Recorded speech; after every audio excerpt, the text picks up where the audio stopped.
This is the Vespa Sprint.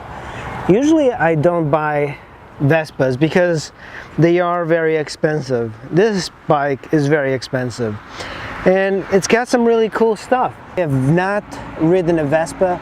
I wasn't sure what to think of it.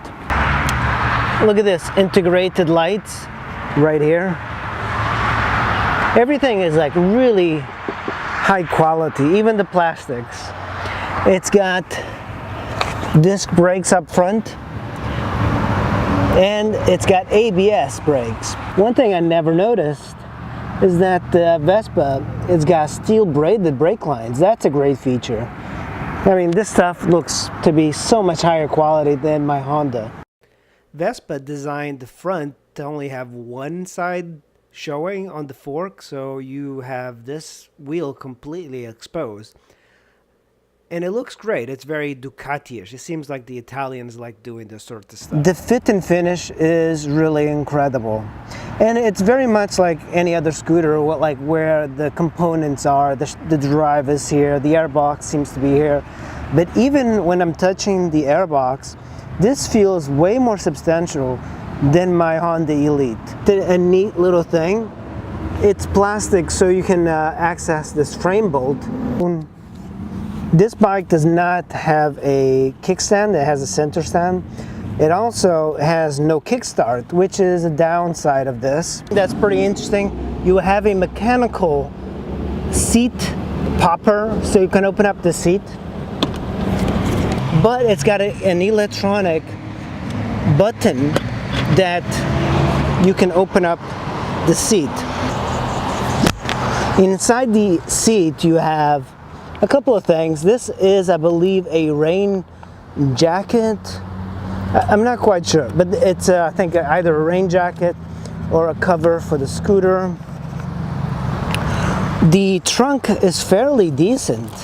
You can probably fit a half helmet. I don't think you can fit a full-size helmet here. One of the quirks that I don't like is this. What they have here is a high beam and flashing button, and then directly underneath you have your turn signals. When I first started riding this, I thought that this was the signal.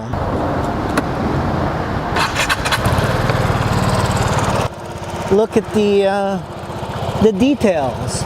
Integrated brake lights, and the signals are much higher quality. Time to take it for a test drive and see how this Vespa behaves. The one thing I know right away is that I'm riding a much more expensive scooter, and it feels more expensive. It feels much more stable than my other scooters that I've had. All the controls feel more solid. Everything about it feels more solid. But I keep asking myself, is it really worth $5,000, $6,000? And I'm not really sure. It really depends on the type of person you are. I tend to prefer things that are inexpensive and hold their value. I don't think these Vespas hold their value very well. It's a nice scooter and it rides really well. And I've seen the used market on these 150s, and they really lose their value fairly quickly, as do most scooters around this area. This area is not great for scooter resale. If you're a scooter rider that's looking for a retro style, you'll probably be interested in this scooter because it is a really great looking scooter, especially in this color. It looks very attractive. And everything I know about Vespa is that they do build great bikes, but I still prefer the Japanese bikes. They're just so reliable and so maintenance free. And if I'm getting a scooter for commuting, I want it to be extremely reliable. I want to keep the running costs very low.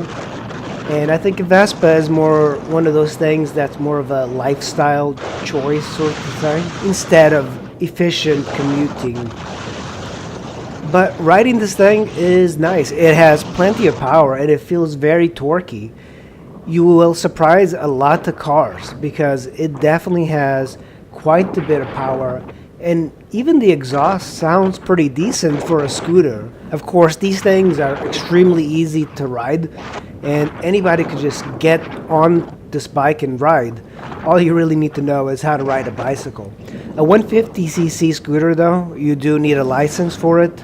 So if you're planning on getting one of these, you'll need to take a motorcycle test. Alright guys, I hope you enjoyed this video. I'll see you in the next one.